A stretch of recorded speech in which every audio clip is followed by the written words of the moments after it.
Hello, everybody, and welcome back to the High Quality Podcast, episode 4. I hope you're all doing well in these crazy times, and I hope you enjoy this episode. We've got a great guest today, the one and only 123ZC. Why, thank you. Thank you for being on. Thank you for having me. I'm excited to have you on in particular, actually, because, and I'm sure this is the case for a lot of people. You were a pretty pivotal part of my early SiIva experience. Oh, really? Yeah. I used to, and we'll get into it later, obviously, but I used to watch your video on the ARG. I would say that your video on the ARG is what made me go from being interested in SiIva to being really, really into it. Really? Oh yeah, I've seen that video maybe 20 or 30 times now. Wow, I had no idea. Yep, I was a very big fan. So before we talk about you or before we talk about your videos and sort of everything you've done, let's talk about you as a person. Tell me about how much of a gamer you are and what kind of games you do. Well, as you may be able to guess, I am a huge gamer, and it's always been that way. Mm-hmm. I think the first game I ever played, I looked it up before this, was Mob Rule, which was like a Mob Roll? Mob Rule. It's Mob like Rule. a top-down RTS PC game. Huh. About a gang, and my dad had it, and it was cool, and I played it. Never heard of that. It's pretty cool. They actually just released it on Steam. Anyway, then I guess I played Roller Coaster Tycoon and Neopets and RuneScape and Club Penguin and pretty much every game available on the internet. So you were primarily a PC gamer growing up. Yeah, I'm a big PC man. I had a GameCube too. Mm-hmm. Is that how you game now, or are you still primarily on PC? Right now I'm primarily on PC, and I have a Switch. Gotcha. What kind of games are you playing these days? I've been playing a lot of RuneScape recently. Old school or the Old school, yeah. What's I don't play the what's other the one. difference? That I don't know. I've never played RuneScape, but all I know is that people are diehard about old school RuneScape, and nobody talks about what is actually called just RuneScape. Yeah, it's because the actual RuneScape is just terrible. Basically, the company that makes it is super incompetent, and they essentially changed the whole game from whatever people like to accommodate more complexity or something. They called it the evolution of combat, and it just made it like World of Warcraft. All the textures are super high quality, but everything is super all the models are low quality, and it looks terrible. So the game sucks, and there's microtransactions and everything. It's more of a traditional MMO. Yeah. I mean, I like MMOs, but I guess probably it's not at all what people liked about RuneScape. It has the mechanics of a traditional MMO, but it's built on top of a almost 20-year-old game. So there's just a bunch of stuff that makes no sense if you aren't completely up to date. Gotcha. Old school is wonderful. Just one of the greatest games ever made. Is it worth checking out as someone who's never had anything to do with it? Is it holds up? I think old school is still one of the greatest games. It works. I was a kid and I played it and I understood it. I'm an adult now and I play it and I understand it.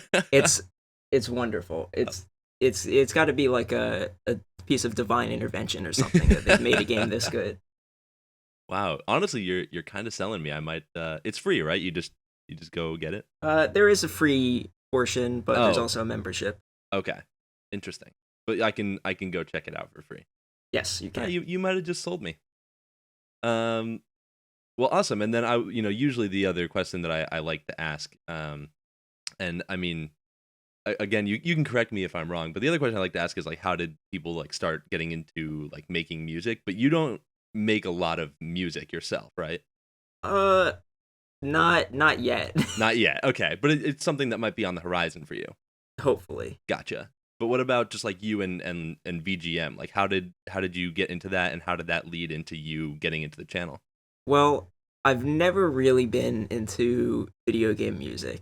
and Interesting for to hear you say that, considering what you're a part of. But okay, for most of my life I wasn't into music at all. really? But then a game came out called called Guitar Hero 3, Oh my God, that's the same Rock as Band 2. Tim. Yeah, I feel like you will find that is true for a lot of people Yeah, around my age. I mean those games Uh, are so good. yeah.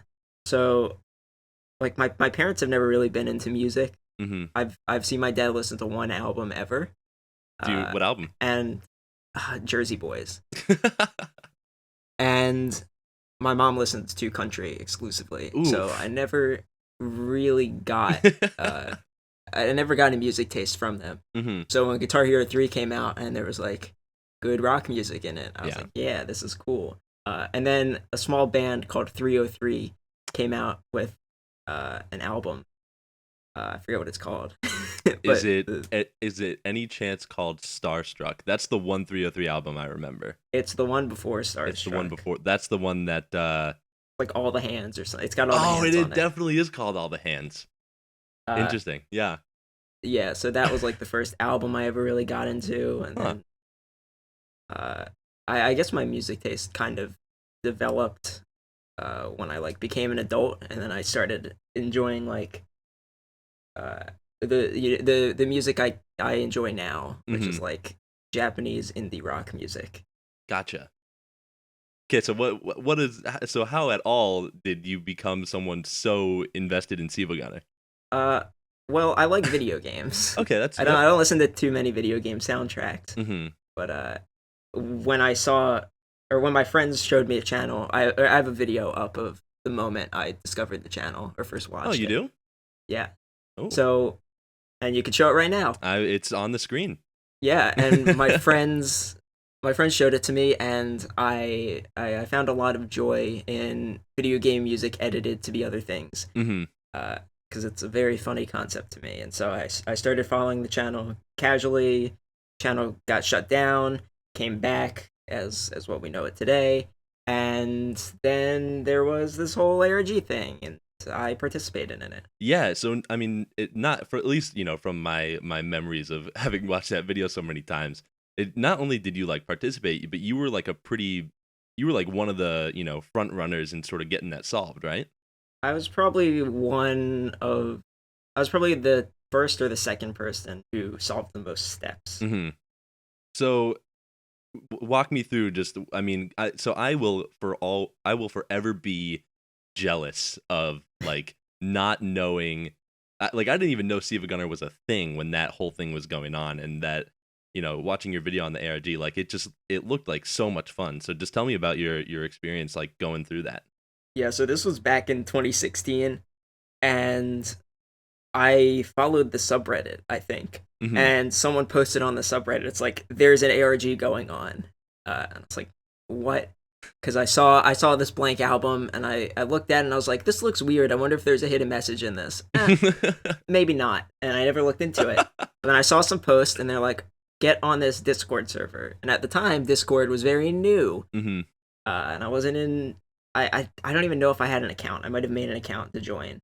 Wow. Uh, so yeah, then we hopped into this like fan server where we all uh started. We're God, I think they just solved like the first step or first two steps, Hmm. and I hopped in. I was like, I know binary. I see ones and zeros, Right. and I can put them into a web translator. Let me help. And so we started like knocking out some steps there. Uh, and then we eventually they locked down that channel because too many people were like spamming or something. I think this was at like the second part. Uh, That's I feel like that's kind of to be expected when something gets posted on the subreddit, but yeah. So basically, well, the subreddit was a lot smaller back then. oh, Uh, good point. Yeah. so yeah, basically the whole thing wrapped, and it was really cool. And I wrote this long Reddit post uh, about every step, just so it could be like archived and not forgotten about. Okay. Uh, and then second half happens. I wrote that too, and I left it on Reddit. Later on, I was I, for a few reasons. I was thinking about making YouTube videos, Hmm. like once a week, and trying to consistently upload. because I was like a student and I had some extra time. Wasn't taking too many classes. Gotcha. So the first thing I did was make this ARG video, Hmm. uh, and it took a week longer than I expected. But because I had this pre-written like explanation of everything that happened, I was like, that's a script already. I could just read that off, Yeah. and then I can probably do some visuals with this program I know a little bit about, but I'm not super experienced in, called Sony Vegas. And that video is very weird. It's made in like I don't know if I've told anyone this, but it's made in like PowerPoint. What? Uh, a lot of it is made in PowerPoint, and like green screened out. Wow. Why? I You could just show because you. I you could show you the PowerPoint file later. I and that's did just it. because you weren't like proficient with Vegas at that point. Uh, I did it because Pan and Koek, Hmm. or the Pancake Man, Yeah. known for the 0.5 A press thing. Of course. He makes his videos in PowerPoint, and I was Oh, like, okay. I'm doing that sort of style. I should do it in PowerPoint too. Hmm. And then didn't do that for any more of them. It definitely worked though. I mean, I think that video is fantastic. I think it does a really really good job of like putting people in the shoes of what it was like to go through that.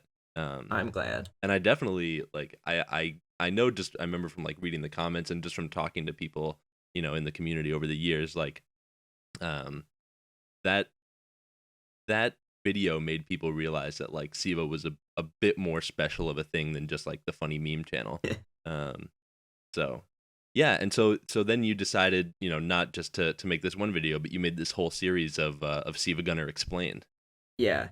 So at that point, I was trying to do the like video every week thing, Hmm. and this video did well, and people in the comments were asking for more explanations, and I was like, well, I have no talent to like make anything original, and I have no ability to even make a logo. So I just took the old logo, put explained below it, and I started making these videos because I guess putting complex things into simple words is something that I'm able to do. Hmm. And also just something that, with a channel as big as SiIvaGunner, like that Yeah, that type of sometimes you just content need warranted something it. explained. Yeah, absolutely. Yeah, so I started making those, and I made like almost 20 of them, I think. Hmm. And yeah, they're people like them. Yeah. And so I mean, you had them going for a good while. They've kind of slowed, or maybe completely stopped as of recently. So what sort of happened there? Well, I wouldn't say that they're completely stopped, Okay. because So it's not off the table. okay. But There is potential for you to make some more. yes, All right, and that's let good me to hear. explain to you why. Yeah. Um, so it's when I stopped doing them, I was sort of facing some like personal issues that I'm not gonna get into. Yeah. Uh, That's fair. and then by the time that stuff sort of got better, I was on the team, and there was a little bit of a conflict of interest. But when I was just a contributor, when I was just a ripper, I made a few because Hmm. there wasn't that much of a conflict of interest. But I could only get into a few things, right? Right. I couldn't make these wild speculations that I was pretty sure were true, because I was on the team and I could see if they were or not. Uh, so I sort of slowed down and started reducing the scope of the ones that I did release. And then by the time I was maybe able to make more, I was a backroom member, Right. and I can no longer reveal this stuff without, you know, Like leaking a and bunch of yeah, yeah. that makes sense. So how is the door still open for you to maybe make more? The door is open because I can always reveal things that I've worked on, That's true. or there's still room for explanation, even if it's not Hmm. uh, like lore speculation or whatever. Right. Well, I mean, also, I mean, lore has been dead for like Oh, of course. actual years, but I do think that your series was starting to near more of like a of like an informational kind of thing, at least in some of the videos, than like a speculative thing. Like I remember there were a couple of videos where like you talked to like rippers or backroomers directly, and you like got information from them, and so Yeah. By the uh, end of the series, I wanted each episode to have an interview with someone. mhm.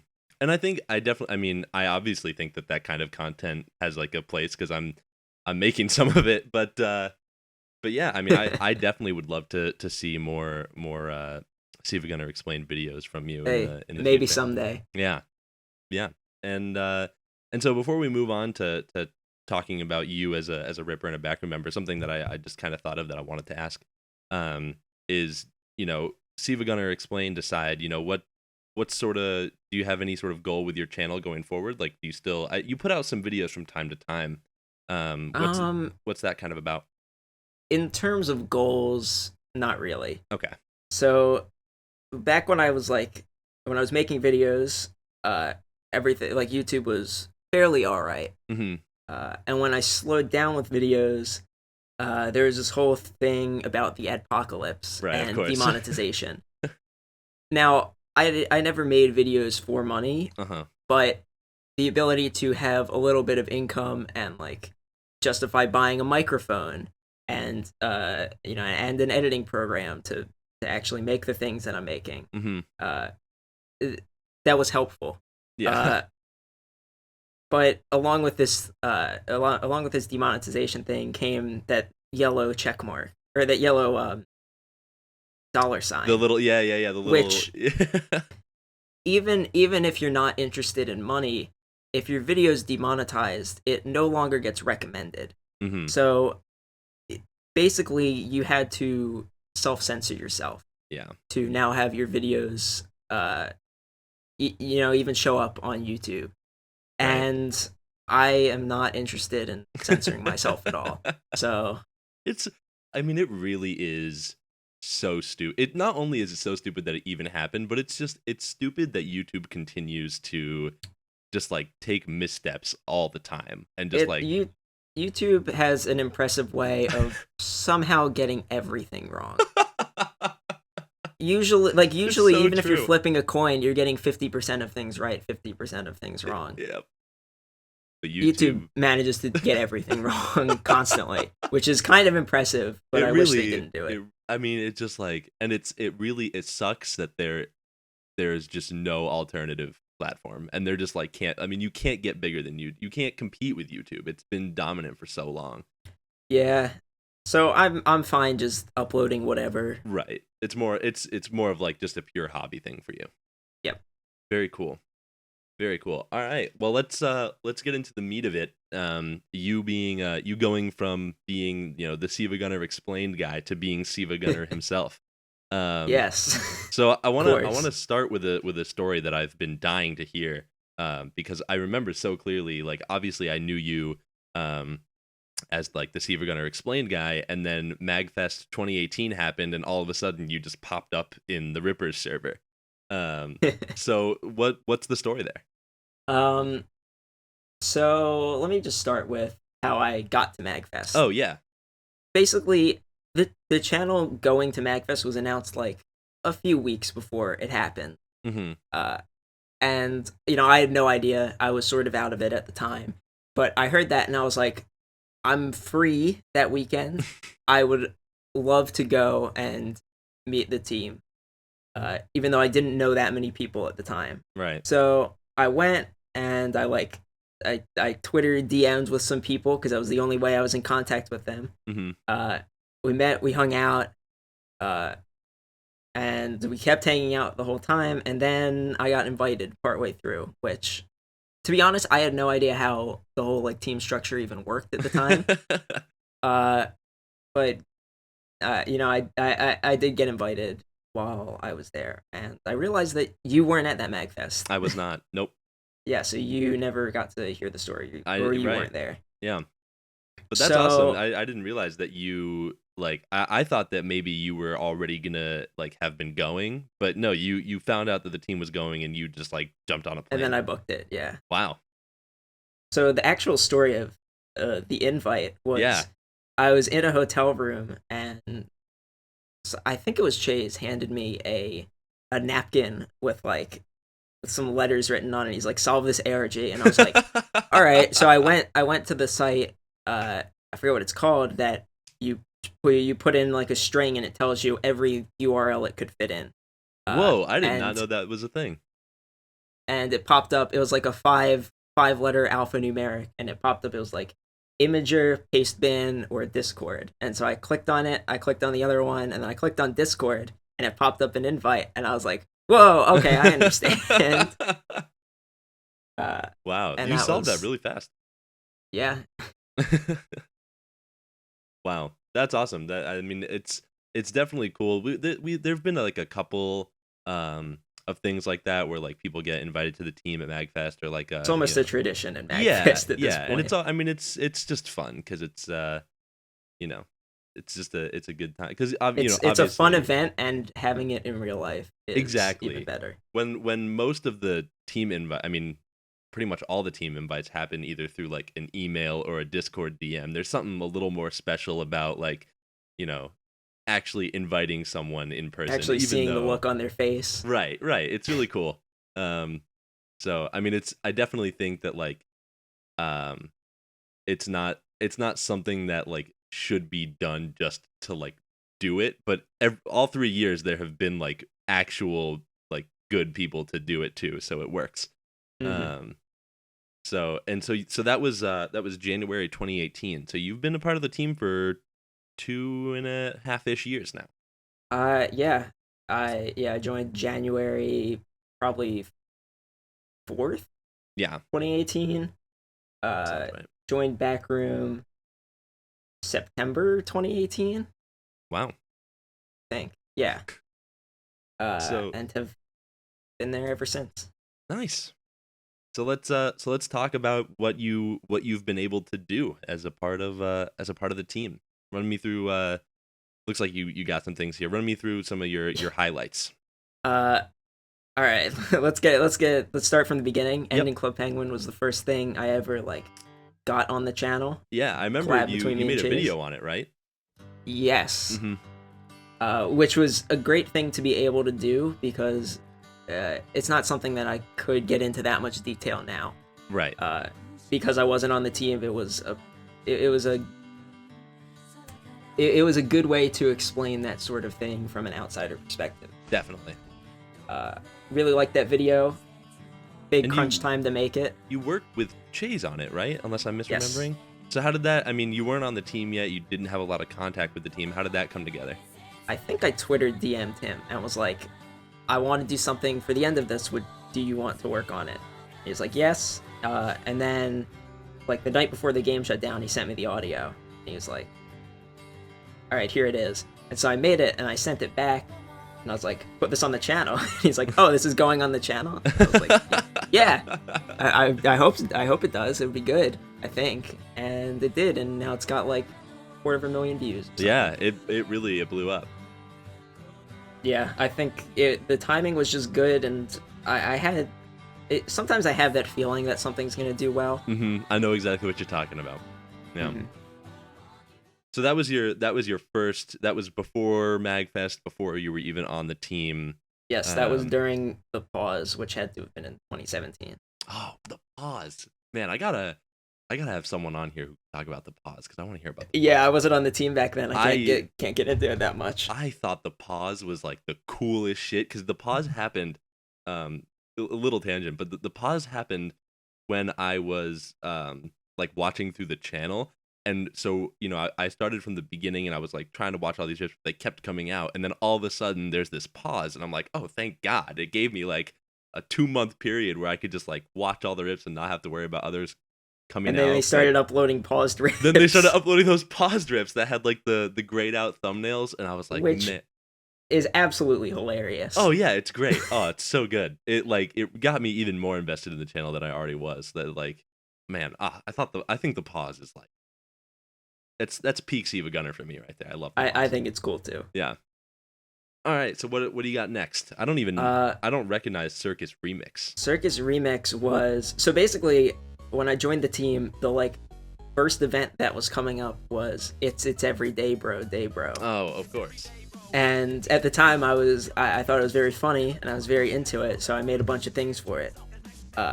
At the time, I had never done anything with audio. Like, Okay. I have absolutely no musical talent. I never played an instrument as a kid other than like hot cross buns on a recorder and piano. Yo, that song slaps though. It do. I couldn't even play chopsticks. I never learned. Me neither. People played that and I was like, whoa, holy shit, that's crazy. Oh man. Yeah. I know that feeling all too well. Oh my god. So I have no musical experience at all. Mm-hmm. But I decided I wanted to make this mashup, and it took a lot longer than what you may believe for this simple everyday bro Discord mashup. But I think it came out pretty well. Mm-hmm. And that was my first audio rip ever.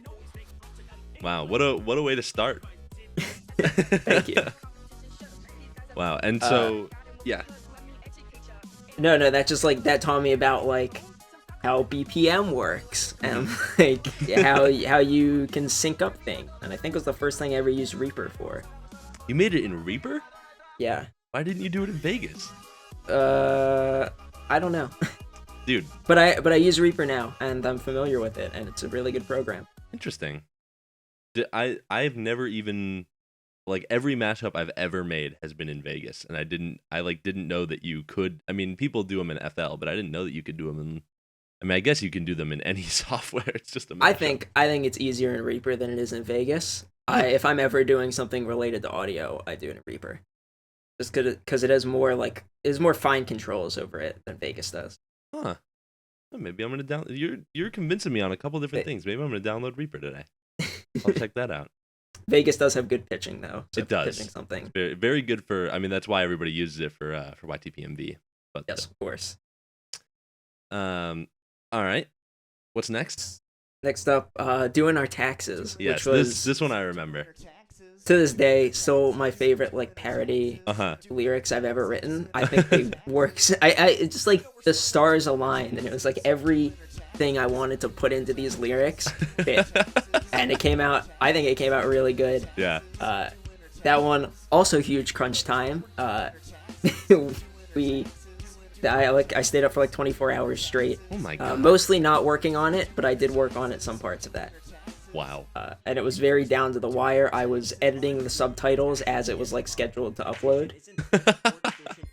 And we got them in like maybe 2 minutes before it came out. Oh my god, seriously? Yeah. Jeez. So what was the inspiration? Like why doing your mom tax parody? I think Twanko just messaged me and he was like, is doing your mom, but it's doing your taxes. And we're like, we're gonna write this, and we put it off for so long, as everything we work on together. We just put it off for as long as we possibly can. But it came out great. Yeah, it's definitely like a very memorable rip. It stands out a lot. I love it. I love the auto-tune portion at the end. Yep. I think my rapping is good. As good as it's ever been.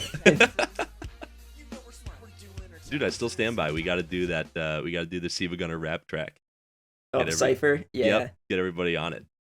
I think it would be so fun, and I actually think it could be kind of fire. But that's a discussion for another day. But I'm not a rapper, but I'm down. Right. Next up, Street Pass Island. Yeah.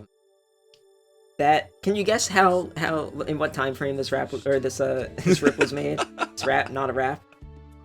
Yeah, I can guess it's exactly June 2019. Could you guess how long it took to make? No, because I don't know what it is. It was huge crunch time, as is to be expected with everything I work on. Yeah. Is that just how you roll? You just like. I'm a big crunch man. Wow. Everything I do is every good thing I've made is pretty much big crunch. Interesting. So yeah, that was done in like 2 days. I got like a portion of the audio first and then did that part. Which one is that? That is the like Bill Wirtz Street Pass. Oh, Wolfman of I worked course. That is, oh man, I did not recognize it by that name, but that rip is like, Oh yeah, I guess the actual name is Welcome to Street Pass Isles. yeah, Isles. maybe, I don't know. I don't think I would recognize it by name anyway, just because it has like a pretty generic name. But that riff, I mean, especially given the circumstances, like it just, Yes. I mean, it was perfect. You nailed that. I didn't know you worked on it. Thank you. You did. So did you do all the visuals for that? I did. I think all the visuals. Wow. You crushed the Bill Wirtz style. It looked exactly like one of his videos. Thank you. I think Bill Wirtz puts a lot of time into his visuals, which is not something that I do in general, and not something I had time to do. Yeah. So it was difficult, like learning Bill Wirtz's style and then replicating it in 48 hours. Yeah. But I mean, again, you did such a good job, and of course, Wolf on the vocals. That guy. Oh my god, his voice is Wolfman knocks literally everything out of the park. It is ridiculous to me how talented that guy is, and that he decides to spend his time making shit for SiIvaGunner. Like it's incredible. It's a gift. It is a privilege that we have him on our team. I have some like adages about Wolfman's ridiculous skill in everything, but that's for another. Maybe let him talk about it. Yeah. Oh, dude, I'm like, I gotta hit him up. He's got to be. You know, he can tap the BPM of something without a calculator. He just knows. Wait, seriously? Yeah. He doesn't need. He crazy. doesn't need to go to tapbpm.com and hit the. No, he taps it on his on a table, and he's like, yeah, okay, it's 84. That's insane. Let him tell you about this. Yeah. Oh man, I cannot wait to talk to him. But let's keep talking about you. Next up, I have professional BGM 04 from Professional Fisherman's Tournament. You're gonna have to refresh my memory on this one as well. This was probably the least viewed out of every rip I've ever made. But it was my first like melody swap. Oh really? I didn't know you'd made any. I have. Well, there's this internal lore about what consoles are easy to rip and what are hard to rip. Yeah. That you may not get if you're not on the team. But we have this sort of like, it's this like unwritten rule of, you know, like DS is easy.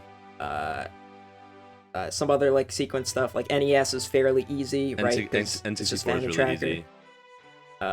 Wait, what did you say? N64 is pretty easy. N64 fairly easy unless you're like, unless some games. Yeah. Some games have like some are a stuff. little wonky, yeah, but yeah. And stuff like SNES or like Genesis or weird stuff that you have to do very weird steps to get working. But DS is regarded as the easiest. Definitely. So I made a DS rip for the first time, and I think it came out pretty well. And I don't think anyone has ever gotten the joke, even though it's a very popular song. What is it? I guess I could reveal it here. Oh, if you want to. It's Black Rock Shooter. I've never seen anyone say Black Rock Shooter in relation to it. Interesting. Which is weird because it's a super popular song and is not very unrecognizable. Huh. And there's Gadget in there too. But of course. Then I think the best rip I made ever, I think it's my favorite rip I've ever made, is BGM 03 Beta Mix Maki Fest. So this just came out like recently, right? Yes, this came out a few weeks ago.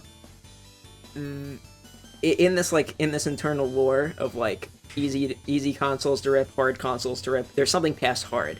There's things that are just audio files that don't have any sort of sequences that in order to edit, you have to go into it and take out the instruments and then put them back in. Yeah. You have to edit them and then put them back in, which is it's known as being incredibly difficult. And I've only ever done one like melody swap with one of these like common melody swaps with a common game format. Right. And then I did an inject, and I think it came out wonderful. So what motivated you to like cross that gap of challenge? Well, I heard the original song and I could not get Rockstar by Hannah Montana out of my head because it's so similar. It's got like it's in the same key and it might have the same chord progression. I don't know what a chord progression is, but it sounded so similar to me. And I considered just doing a mashup, Hmm. but I could hear the inject in my head and I wanted it to be that way. So I learned how to do it Wow. and I did it. That's, I mean, I am very similar to you in that like I like the only melody swaps I've done are from like DS, and I don't know anything about music, even though I like took a music theory class so that I could like I took a class so that I could rip better, and I don't remember a single thing I learned from it. But You got to get that hands-on experience. yeah. Class is not going to teach you how to rip. Unless it's 2050 and in the future video game ripping is a major music genre Oh, and wouldn't we have that be classes on it. something? That'd be honestly Someday. like as like a part of maybe like a music production major, have like a project where you have to like rip a video game song and edit it. That'd be sick. I know people on the team have done that Oh, really? for Oh, projects. wait, I did that for a final I project. I guess you did that. Yeah. We had Was to it the final project in your music theory class? it was no, it was I took a class just on video game music. It was like worth like half a class. It wasn't like a full class. And the whole class was just like you go in twice a week and the professor talks about like different video game music and stuff. And the final project that was worth like 30 or 40% of your grade was just make a video game song. And so people I mean people were using like GarageBand and stuff, and he was like teaching them how to like use it and get instruments. Meanwhile, I just pulled the sound font from Animal Crossing for the N64, and I literally just like made a melody swap. In what, FL? Yep. Yeah. Nice. Yeah, And then you are fortunate to be in the community of people that is most familiar with that, maybe in exactly. the world. And then I like we had to write about it. So I was like, for this project, I decided to pull the instruments from Animal Crossing, and I fluffed it up to make it sound legit. But it was just a rip with no joke. I love like blowing out projects like that with stuff you're already experienced with. Oh yeah, it's so it feels like you're cheating a little bit. It's like you have a It leg feels up. like you should be teaching the class. There were a couple times where he would like talk about some stuff, and I would just be like, "Yo, you're a little off base." It felt weird to know more about the subject than the professor. But Yeah, I had a class on like video production, mhm. and my final, it was like this like huge course on this stuff, and then I like for the final, I forgot it was happening, and so I got home, and in 4 hours, I pumped out like this really complex informational video, in the style of John Boyce. So I like learned a whole new program. I made a video on Google Earth. It's still unreleased. No one's ever seen it other than my professor. Right. But yeah, Yeah. that felt good. It's all Got yeah. 100. Well deserved. Thank you. Um, what is trilobite? I don't even think I've ever seen Trilobite that word. is a it's like it's a YTPMV. It's the first like full length YTPMV I ever made, Hmm. and it's intentionally like very stupid and makes ridiculous like source choices, but I'm really happy with the way it turned out with that intention. Hmm. So it's got like it's got a sample of a dude in a taco costume running into a car, or uh, it just samples some really stupid videos, and I really like the way that it came out. Yeah. You also you made a contribution to the whole Obama YTPMV fad, right? I did. I made 3. You made 3. Yes, Wow. in decreasing relevance and like decreasing amount of people who've seen it. The first one I put on my YouTube. Mhm. Second one I put unlisted. Third one I just put on Twitter, and no one ever saw it. Wow. That was a really fun fad though. Like I don't know about you, but I had never like played with YTPMV before that whole thing. I had done a little bit, but I don't think I ever released anything. Hmm. but I loved having such an easy to use sample Hmm. pre-tuned, and it was like it was so easy to just put it in and make something that sounded good and is funny. Yep. I mean, I also made three just because it was like you make one and you're like, damn, this is actually kind of easy and super fun. Like Yeah. and like it was the first time in a long time. I think like since I maybe like first started making chip mashups like 3 years ago, or 2 years ago. But it was the first time in a while that I was like making myself laugh at what I was doing. Like and also just that whole feeling of like having everybody in on that fad. So many people made YTPMVs for that. People who I know had never done it before. I People like think that was the largest YTPMV fad ever, it was even I though it's mean, it was mostly on Twitter. yeah, it was inescapable. It was everywhere for like a week. Yeah, I it just mean, blows every other fad completely out of the water. yeah, it was Ask some of the YTPMV guys about this. yeah, They'll no, it probably tell you definitely is more. is something that like we're gonna talk. I don't know. I just it just came to my mind as a cool thing that that we both got to be a part of. Yeah, Um, cool. So I think you have one more like bullet point here, but can we like table it and come back? we'll table it. Yeah. Okay. Because I do want to ask this question because it is something that I think um you specifically can give a very unique insight on, which is that at least for a while, I think you, as we sort of just discussed, you've been making more rips recently, but for I guess like a majority of 2018 and maybe 2019, what was it like being a part of the team as someone who who didn't make traditional rips, like not you didn't make a lot of melody swaps, or you just did your first inject. So what was that like? It was hard. Hmm. It was tough. So basically, it is looking for every project you can possibly do with your skill set, and trying to like insert yourself into that. So Hmm. like if someone's making something and they're like, I don't want to do visuals, you can chime in and be like, I want to work with you and I'll do your visuals. Hmm. Uh, if there's something that needs visuals, always gotta volunteer and be like, I can't do audio, but I'll do your visuals. Right. And then finding stuff that is funny without audio editing. Right. Oh, wait, a quick diversion. I want to ask you this because I've seen it, and everybody like seems to love it. And I just what is that Big Chungus Tony Zarrett thing? Like, what I don't Yeah. what is the context there? I don't even Uh, know. so Tony Zarrett's this guy. He's like a character of this older dude who accidentally ended up like in a job making viral ads. Okay.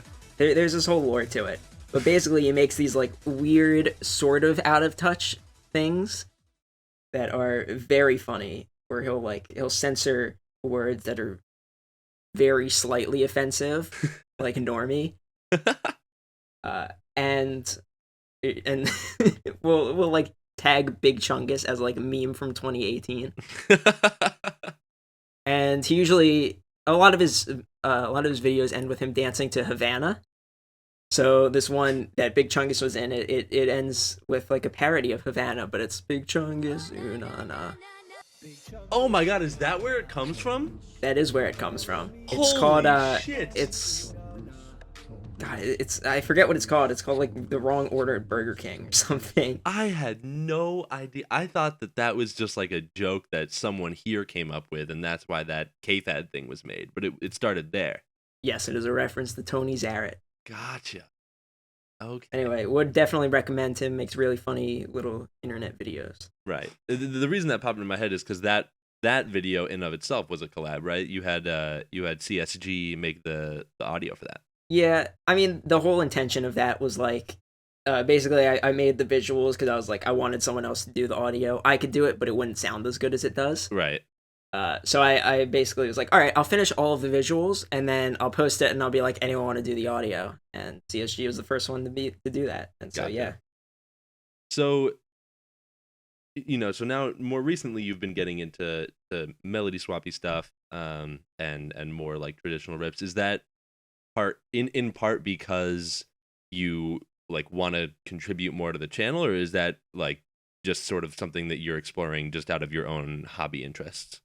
I got into it because I want to contribute to the channel, Hmm. but there are some things that I want to make that involve music, so it's a bit of a two birds with one stone situation. Gotcha. Gotcha. Well, it definitely is good to see you, exploring that side of it, Thank you. um, and contributing in that way. But I mean, you definitely were not like out of place on the team, even without that skill set. 'Cause, I'm glad you think so. yeah.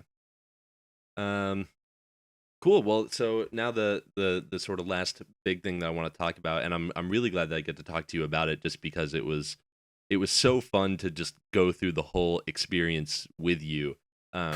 Was Yeah. was that both of us were pretty big parts of getting the rave together for this past MagFest. In particular, you made all the visuals for that whole 50+ minute long set. Um, Yes. and I mean, I think I've told you in DMs, I told you in like public channels, I've told you in person, but like you killed it. Like the visuals are so good the entire time. Thank And you. I mean, I probably once a month at least I go back and I look at I look at the crowd cam footage that is on your channel, and just, I mean, you can see people like they're looking at the visuals and they're laughing. And the other thing that I didn't even really think of when I asked you to make the visuals, which is that like the stuff on the screen like gave people dance moves to do, like, Yeah, on that the was yeah. during the Dame tu Cosita part, the little green alien's like on the screen doing his thing, and then you look at like the whole crowd and everyone's like mimicking him. It's fantastic.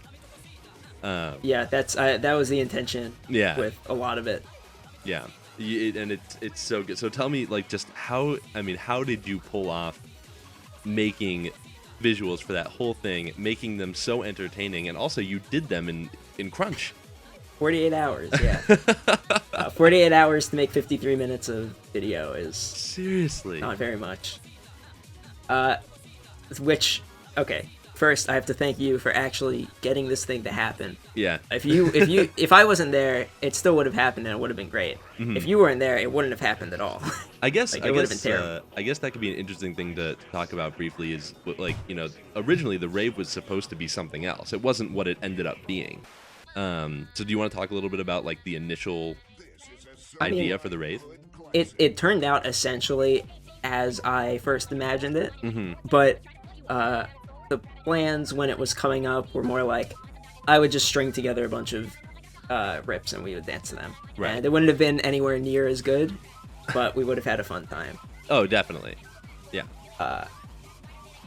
If you didn't get Crypt Trick on it to make it the ridiculously great thing that it is now, Yeah. it just wouldn't have been as good. It is actually one of my favorite things just ever. Period. It's definitely my favorite rip and Yeah. one of my favorite things I've ever worked on. It's so great. So yeah, so talk to me about the visuals. How'd you pull it off? So I had an idea for what they would look like initially, which is sort of what the Sonic part is. That's what I first imagined them to be, Like the looping Sonic video- Gangnam Style thing? Yeah, looping video in the back, like sampled from some YouTube video, and the logo in the front, moving in and out. But then I realized I didn't really want to do that for everything, because then it'd be all very samey. So early on in the rave, you can see like me sort of understanding the tools that I wanted to use, and like a lot of stuff is very in and out very quickly, which is not what it ends up being later. Right. And so because this was like very crunch, and I got half of the audio on the first day and then half the audio on the second day, I forgot about that. it was very it was completely linear the way in which I edited it. So I started at the beginning and then ended at the end. So you can see like the editing style find itself as you go through it. Mm-hmm. And I think it came out really good. Oh yeah, I mean, and not only like did you put like good visuals, but you threw in like you threw in some jokes and stuff. Like, of course, the classic like Obama is gone, and then like 5 seconds later, it's like Obama is back. Obama is back. That is so good. Well, initially, I like, I put the Obama is gone thing because I was like, all right, the Obama dancing thing from Yoda 2. A lot of Yoda 2 references at this MagFest. So I saw someone had a Yoda 2 shirt, which was cool, but they weren't in our panel to see the million Yoda 2 references I put in everything. So yeah, the like Obama dancing, and then he disappears, and Obama is gone. And I was like, this is really gonna bum everyone out who's watching the video. So it's like, all right, Obama's back. And everyone cheers, and it's exactly how I imagined it. Yep. Yeah, that one specific clip, I'll put it up right here.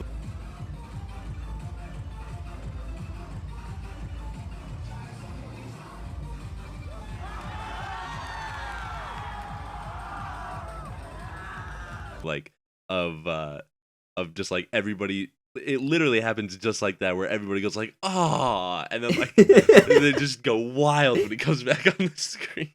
The part where Flory disappears. And, yeah, Braxium is like, no.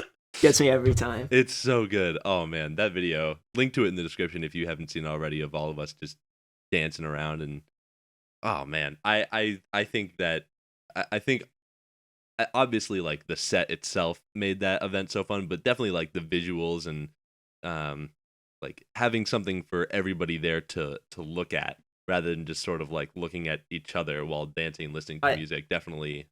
I think the set itself would have been great, Mm-hmm. but the visuals sort of it gives people like a visual representation of how they should feel. That's a really good way ties to put it it. together. Yeah. Because it definitely, like, if I'm gonna listen to it, I definitely like just pull up the YouTube video and throw it on the second monitor, rather than just like playing it on my phone or something like that. Because the visuals really, they take something that's already very hype and they just like boost it up a little bit more. Yeah. So definitely, like, I mean, I've said before, like, it was the highlight of my MagFest, but I mean, I think it was just one of the best experiences I've ever had in my life. It was so great. Yeah, and I mean, I am going to, I will break my bones to get it to happen again, because please, I want to do it again so bad. Just like, I don't know, I get excited and like jittery just like talking about it and thinking about it, because it was so fun. The entire time before it happened, I was like, this. I've worked on this thing nonstop for like 48 hours, and nobody else has seen it. And I was the entire time I was like, you guys are not ready for this. I was like nervous that it wasn't gonna go right. I was like, I don't know. I was excited for people to see it. So the entire first day, I was just thinking about this, and I'm like, I can't wait until this happens, and then it's over, and then I can enjoy MagFest. Yeah, very similarly, like, obviously as like the guy who was, organizing it and sort of getting it seen through to completion. I mean, as Cryptic was sending me like updates and little snippets, I kept like saying to like all my friends in Discord, like, this is so good. It's like one of the best things I've ever heard. And they were like, dude, I think you might be overhyping it. And I was like, I promise you I'm not. And of course, nobody's expectations were not met, because it. Oh my god, it's so good. It's so good. I still listen to it constantly. Oh, it's my workout mix. I put it on and go for a run. It's the best. Really, the only DJ set I ever listened to all the way through. Have you listened to the like original one from 2016? The Gynopede? Yeah. I've listened to it once or twice. Mm-hmm. I really like that one too. It's got more of like a. I don't even know how to. It has like a bit of a different vibe, but I definitely agree with Cryptic when he says that the rave is like a sequel or like a successor. It feels like an evolution. It's just wonderful. Yeah. It's so good. Please go watch / listen to the rave if you haven't yet somehow. I mean, I would be shocked if anyone listening to this podcast had not saw that already. But and also, one of the things I really love about the crowd cam video is that you overlaid the Twitch chat, which is super fun to see. Because I'm really glad that they live streamed it. It was cool to like have people who couldn't be at the convention itself like still experiencing that like live, and like in a I chat. wish I wish there was more like crowd cam. I thought that Uh-huh. part was wonderful, but Yeah. I do like that they live streamed it. It was nice. Yeah. Yeah, definitely. I definitely was anticipating that they would like pan to the crowd a little bit more. But so it goes. But it's like fun to look through that. There's a lot of familiar faces in that chat. Yeah. Of just like people being excited. So Some of my real life friends are in there oh yeah? cheering from home, which Yeah. is super nice. It's just it's just a party. Just to I'm probably gonna go and watch that video again right after this, just because it makes me happy to see I everybody think I dancing. will too. um, all right. Well, I mean, we're coming up on the hour. I don't know how do you want to kill 4 minutes? Well, I don't think we. I think that's a bad way to look at it. I think we could use 4 minutes in a great productive way. I don't know, Okay. we could talk about Magfest. We could talk about Yeah. Well, like emailing. let's actually do. Oh wait, yeah. Do you want to talk about that? I could talk about emailing. Yeah, please do. That's actually like because we talked about MadFest, like MadFest. We're talking about MagFest like every single episode, but no one's really given insight as to the emails. So yeah, tell me about the emails. So I'm a big person who looks through the emails, Hmm. and if you want your rip to be like emailed and seen and accepted, uh, here's what you got to do. Oh my God, he's giving you the keys. Listen up, everyone. You got to go into fan server and go into ripping help and feedback and post it and make sure it's not terrible and there's not like huge issues with it. And if people there are like, all right, this is good, you can even like at well, don't just at random people, but like if there's team members there, they can usually give you a bit of a tip on like if it's good or not. Ping Zarlevel. Ping, yeah, definitely ping Zarlevel, ping at everyone. Ping at I don't even know which fan server has. Anyway, yeah, just make sure it's good there. Send it with a concise joke and an easy to listen to link. Don't attach it. And yeah, if you do that multiple times and they're good, then you'll probably get on the team. Yeah, honestly, I think that getting on the standards for being on the team have gone down somewhat, right? Like we take people who just have like some good rips in the email, we throw them in, or maybe that's always how it's been. I have no idea how it's always been, but that's what I've seen. I Right. think it's good. Also, don't try and rip games that have a million. Oh like yeah, a million rips of that same title. Undertale rips bad. Definitely don't try and submit Undertale rips as an emailer because it's hard. It's hard because you probably need a lot of feedback and they need to be super accurate. Mhm. But if you're ripping some game that is maybe well known but doesn't have any rips yet, it's a lot easier to get that through. Mm-hmm. Definitely. And also, I'll say that I think that there is absolutely zero shame in like, just starting off super easy. Like the first 2 rips I ever made, the first 3 rips I made were all DS rips because they're just like the easiest to do. You can crank them out. Yes. And then if you want to go bigger, bolder, you can do that once you're like in the team server and you have like that huge network of people who like really know what they're doing, you know? It's much better to submit a good DS rip than an inaccurate SNES rip or something. Yeah, absolutely. And also I want to touch on I really do think it's impressive to me as someone who obviously like I spend a lot of time in the fan server.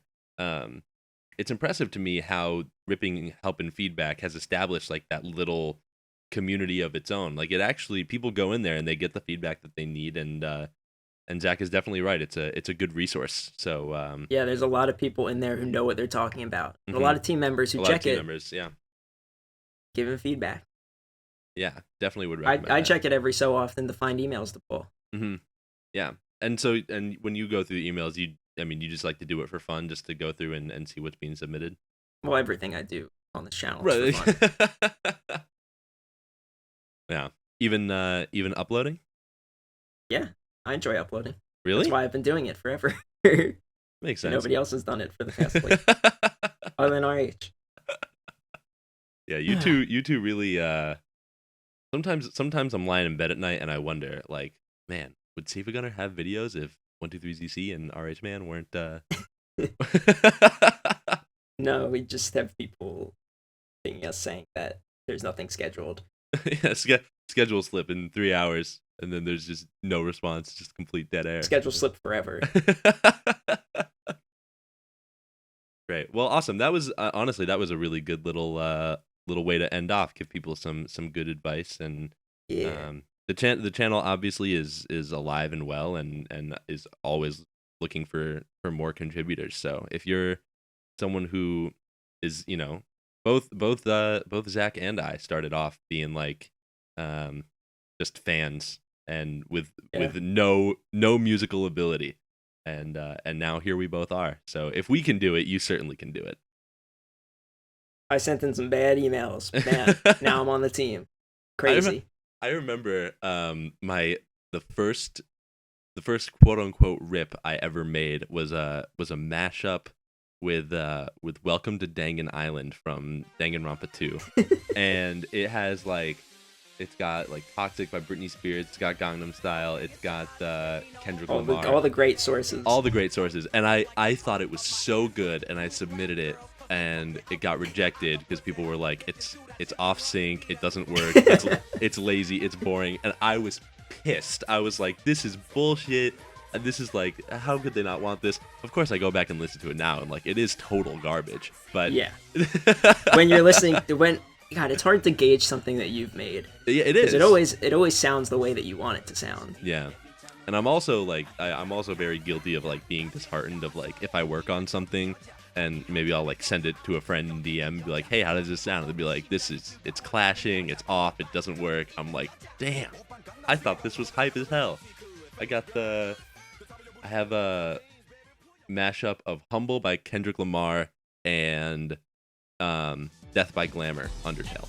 And I popped off when I made it. I was like, this is actually the hypest shit. And they were like, the piano sounds bad, we will not take it. So now it's just lying unlisted on my channel, but I'll put it right here.